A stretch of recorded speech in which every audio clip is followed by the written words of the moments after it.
Hey, what's going on? It's Bill Burr, and it's time for the Thursday afternoon just before Friday, Monday morning podcast, and I'm just checking in on you. Hey, Bill, how come you didn't do the big, long, stupid yell? Because I'm doing two shows a night for the next, for 8 days. So for all you guys who went to public school like me, that's 16 shows. 16 hours of comedy there, so I'm trying to preserve my voice. Because I want my shit jokes to be pristine in the great state of Texas. I'm having a great time out here. As much fun as you can have during a fucking pandemic. I did some cool shit. I landed at Love Field for the first time. I always wanted to land there. I always landed the bigger one. But I wanted to go through the airport, but, I didn't fly commercial because I got kids and I got a gig I have to do, so, which is fucking hilarious, which means like half my money just went out the fucking window. But it is what it is during a pandemic. So we actually didn't go through the airport. We landed on the other side. So that is the famous airport where JFK landed when the unfortunate shit happened to him. That's kind of an understatement. He kind of had some unfortunate shit happen to him. My buddy was just telling me that one of the Kennedys retweeted something about the CIA taking out JFK. I mean, that always made the most sense to me. It couldn't have been the mob because then they would actually be bigger than the government, right? And it couldn't have been that. Lee Harvey Oswald, also, I'm the patsy. I believed that. When he said it, I mean, that's just me. Okay, and I'm also, a conspiracy theorist type of person. I think everybody's full of shit, Everything's a fucking conspiracy. Just watching this Donald Trump bullshit as he's raising all this money. He's done. He fucking lost. I'm not saying he really lost. I'll go with you if they just go like, all right, well, they fucking slid some over to Joe Biden. I would believe that in a second, just for the simple fact that, people are trying to make money. Okay, and you can't make money when you have no fucking idea what the president is gonna do. Nobody knows what the fuck he's gonna do. He's going Bill Belichick on us. What the fuck is this guy doing out here? So they want a nice, predictable warmonger with a face like Jerry Jones. But as far as that little jackass with his fucking rifle, I don't buy it. Magic bullet and all of that shit, I don't buy it. I think this is my bullshit theory. I just think JFK was not, giving the big boys what they needed so they could go out and make their money. So back in the day, it got messy. Nowadays, they can just take you out on social media. They'll just fucking Photoshop some shit,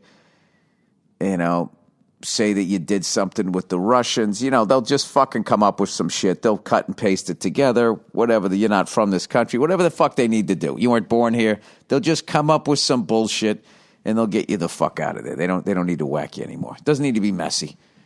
Plus, the reality is because convertibles are kind of like, it's kind of a chick car now. Can't have a president in a convertible. Hi. Did you guys see The Real Housewives last night? And what about the first lady president? And he could stick her in a convertible, And feminists would all get mad. How come they get why do they have no, they'd actually go the other way and be like, see, this convertible top is just the essence of a woman, open emotionally, where the men ride in a hard top, just walling off their feelings. It's a phallic symbol.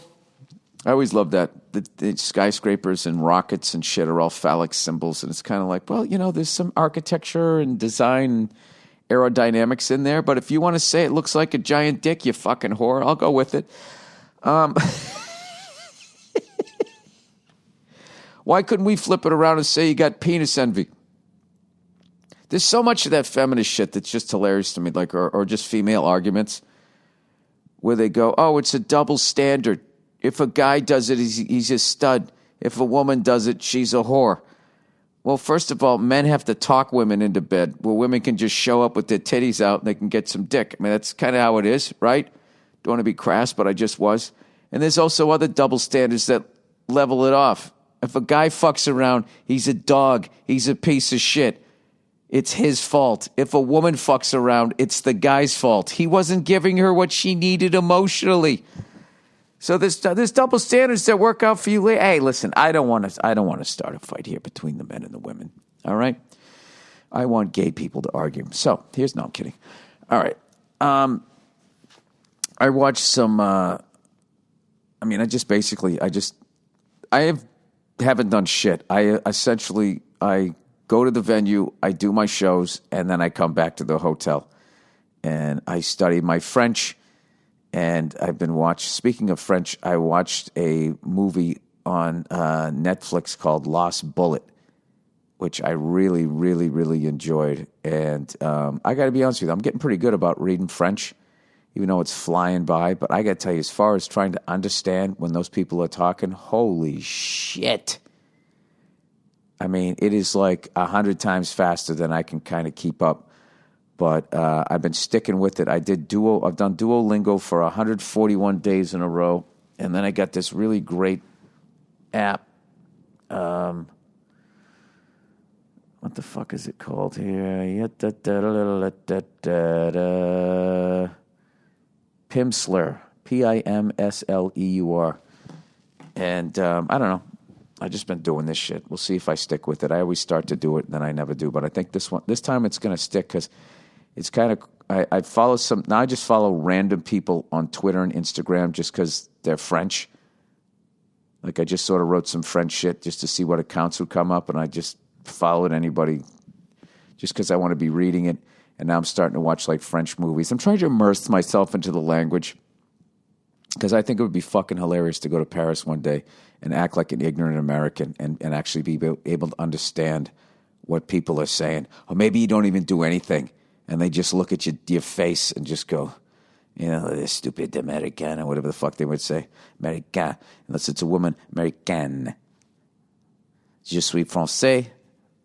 My wife would be française. Madame. All right. Plowing ahead here. So I watched that movie Lost Bullet, and then I'm also really big on renting movies on YouTube. They got a lot of good fucking movies on there. I'm trying to find some obscure like early 70s movies that are good. Like the Friends of whatever the fuck that movie was that I watched that I loved. Eddie Coyle. Unbelievable movie. And then I saw, I'm trying to think of some other ones. I just watched a couple of car movies. I literally watched a movie called The Car with James Brolin, Josh Brolin's dad, I believe, Ronnie Cox, who played Bogomil in the Beverly Hills Cop series. I just watched that movie, It's just interesting. I got to post one of the lines. I'll post the clip. It's basically a car that's going around killing people in this small town. And it kills so many fucking people. You'd think that they would get, they would turn to like the feds or maybe try to get the army to come in there to stop this fucking car, but they don't. These cops in the middle of nowhere, they just try and stop this goddamn car. And they get mad at the car and all these people are yelling at it. For whatever reason, out of nowhere, this chick just yells out as the car's driving away. She just yells out, "Cat poo!" And I would put that line right up there with one of my favorite bad lines in a script that an actor just gave it their all. Is a great movie called Over the Edge. I've talked about this before. The kids take over the school. They lock the parents in like the little auditorium, and they start trashing the school. And the local cops trying to get, they pulled the gates, locked them, and they're trying to get out of there. And their kids are vandalizing the school. Right? I bet if I watched it now that I'm older, I'd be like, these goddamn punk kids. These parents need to get them in order.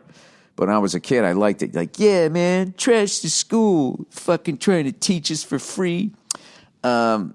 this woman grabs a giant globe, and as she's running past the auditorium, the cop's on the other side of the gate, and she stops and she looks at him, and she's holding the globe, and she just goes, "Eat it, you stinking pig." I don't know what that means, other than they were trying to stay with the PG rating. But whatever, I'm making fun of that movie a little bit. I will tell you, if anybody can find out where that's shot, because there's an opening scene where there's two people are riding a bicycle through this tunnel, and like looks like the southwest of this country. It's fucking gorgeous. And then, of course, some fucking shit happens after that. But it's a cool movie, man. If you're just in like a silly mood, you want to watch something. Then it's also cool seeing Josh Brolin's dad. Josh Brolin's one of the coolest fucking actors ever. And you see his dad, you're like, that's where he got it. That's where he got that swagger.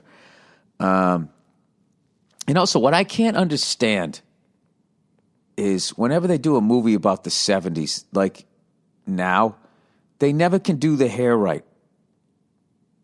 Like, if you look at, like, James Brolin's hair with the stash, it's like, that's the dude. That's the fucking Marlboro Man. That's the guy everybody wanted to be in the 70s, and that's the fucking haircut. That's what you wanted to look like. It's right there on film. I know maybe when people get cast, they don't have time to grow it out, but it always just looks like they're wearing stupid wigs. But anyway, some cool cars in there, some Plymouth Furies. Motorcycles and shit, 10-speed bikes from back in the day. Really am a child of the 70s, and then my music is from the 80s, and I just been having a great time. There's a couple of Burt Reynolds movies I want to check out too, so that's what I've been doing on the road. Good, clean fun. We also got the best fucking barbecue I think I've ever had. Let me get you the name of this place. I think it's called the Pecan Lodge here in Dallas, Texas. The best fucking brisket I ever had, and like they ordered that shit, got it for me, and I ate it like an hour later, and it, because I was doing the show, and it was still unbelievable. I believe it's the Pecan Lodge. Yes. You got to have the brisket. Holy fucking shit. It's not like that thin cut. It's like a thick cut, almost like a small steak. And it was just the juiciest brisket, because sometimes, barbecue, the thing about barbecue is, as far as my limited knowledge, is a lot of times it's not a good cut of meat. That's why they cooked it low and slow. And then they would put like that sauce on it to try to give it some flavor. So if people don't know what they're doing, like we had this other barbecue last night, and it did not travel well. I'm not going to trash the place to say the name of it because that's not fair. I think you got to go there and sit down. But the Pecan Lodge, holy shit. If you ever come to Dallas, that's the way to go. Oh, and Love Field, too, as people would tell me, has a little aviation museum. I don't know if I'm going to have time to go over there. I kind of just been chilling here, watching movies. They got, going to the gym, making sure there's nobody down there. My shoulders are feeling good, man. I actually worked out yesterday, did like super light weights and stuff, but it just felt good to get that pump going again, Made me want to go back to the 80s and put on my spandex and only do my chest and my buys. No legs, pencil legs, overdeveloped up top, right?